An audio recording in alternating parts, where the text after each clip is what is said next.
Magandang araw! Ngayong araw ay makikilala niyo ako sa pamamagitan ng pagbibigay ng mga simpleng impormasyon tungkol sa aking sarili. Ako nga po pala si Diana Joyce Abilibambuela, 19 na taong gulang, nakatira ako sa Buga, Libon Albay. Ako ay nakapagtapos ng elementarya sa Buga Elementary School at Senior High School naman sa Libon Community College.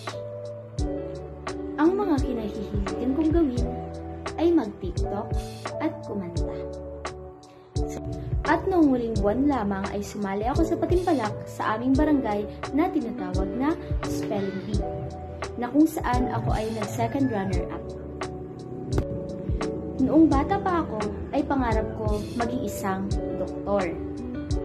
Pero habang ako ay nagkakaedad na, nababago ang aking pananaw pagdating sa pangarap. Ngayon ay nais ko na lamang na balang araw ay magkaroon ako ng maganda at marangal na trabaho na konektado sa aking kurso na Bachelor of Science in Development Communication. Pangarap kong makapunta sa iba't ibang bansa kapag nakamit ko na ang mga mithiin ko sa buhay, tulad ng Korea, Thailand, Japan, at Singapore. Kapag naririnig ko ang pangalang Dr. Rizal, ang unang pumapasok sa isip ko ay ang kanyang kontribusyon sa kasaysayan ng Pilipinas.